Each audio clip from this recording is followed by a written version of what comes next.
The dock where Oscar Wilde stood for his committal hearing here at Bow Street, and it's sort of the central point to a larger project that we're doing at the museum here, funded by the National Lottery. So the initial part of the project is to conserve the dock, make it accessible again so people can once again stand in the dock and stand in Oscar Wilde's footsteps. And then once that work is complete, for the rest of this year we'll have a temporary exhibition about Oscar and his experience. But then in February next year we will be launching a Echoes from the Dock exhibition, which examines and looks at the queer community's relationship with criminal justice from the point of Oscar's arrest through to today. And we're doing that in a co-produced way with the community, and our project curator is currently working with community groups and starting that workshopping, and it's been a fascinating kind of story. But at the very heart of that is the dock here, which we're very proud to have been able to conserve, restore, and make accessible again. So this was 1895, April 1895, that Wilde would have stood in this dock, and it comes at the halfway point in the play, The Importance of Being Oscar, which is a play that is about the life and work of Oscar Wilde. It's a really famous, legendary play that was by a man called Nihal MacLearmore, who was a gay Irishman, and he first performed it in 1960, founded the Gay Theatre, toured all over the world, and part of its mission, if you like, why he wrote it, was to help rehabilitate Wilde's reputation, because ever since what began in this dock here, he lost his reputation. Wilde's plays, as soon as he appeared in here, his name became, he had the importance of being earnest and an ideal husband on in the West End. 2 plays on, he was the talk of London, the toast of London. The Importance of Being Earnest opened on Valentine's Day in that year, so we're just talking a few months later. And after that, as soon as he appeared in here, his name was taken off the sidings on the theatre. They removed his name, and his name was sort of wiped from history. His obituaries, when he died just a few years later in Paris, his obituaries, he was sort of seen as a sort of a populist writer, but nothing that history would remember. And it was thanks, really, in part to Robert Ross, who was his great friend and became his executor, that his reputation is what it is today. But this dock was the starting point, if you like, of his fall.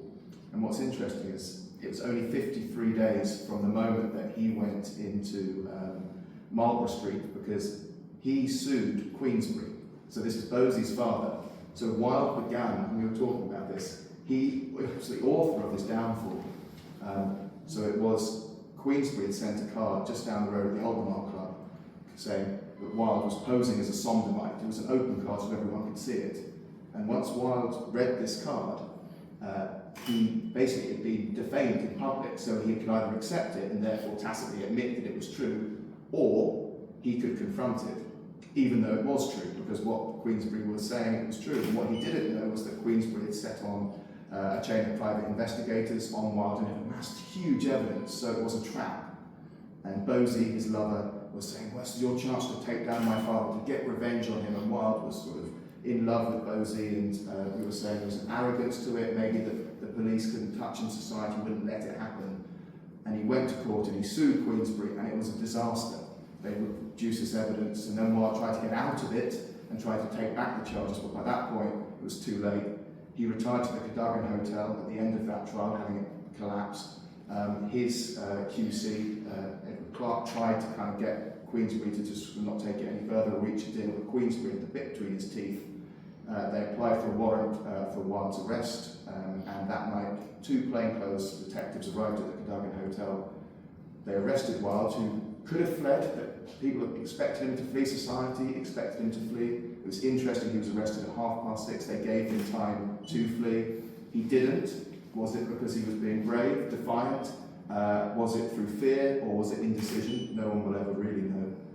But he was then led here, sort of would have probably got here about 7 o'clock in the evening, into one of those cells down there, and then he was brought up into this dock, where the beginnings of his downfall then began, which led him to the Old Bailey, 2 further trials at the Old Bailey, before being finally arrested and sent to prison, where he ended in Reading Jail, but we were saying he did a tour to Pentonville, to Holloway, to Wandsworth, and then famously he wrote this letter from Reading Jail called De Profundis, which means from the depths, and he recounts how on his journey from Holloway to Reading, how he had to stand on the central platform of Clapham Junction, and a mob surrounded him and jeered at him. And you were saying that kind of a modern day prison warden just couldn't understand how that could have been allowed to happen. But we think it absolutely did happen. Whether it happened exactly as Wilde described it in this very famous letter, which is very much Wilde's interpretation of events. But nevertheless, he stood there for half an hour and he said that for a year after that, he wept at the same time of day that it happened for a whole year, because it was so sort of profoundly affecting. But I don't think ever has anyone fallen from grace in the same way. He was the first modern day celebrity. He built his celebrity, he created it, he wrote it, and then he almost authored his downfall.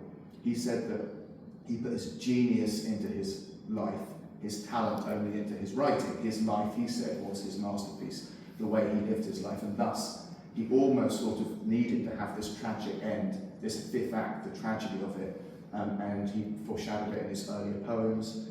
He mentioned it all the way through his life. And there is part of Wilde that created the story, and then he ensured that the legacy that has taken 100 years plus, 125 years, and how we remember him today. He is an icon of the gay community. He's an icon in the world of art and literature, but it is much because of the work that happened after his death by the indefatigable Robert Ross to help sort of frame his legacy. And this play, The Importance of Being Oscar, was part of that journey.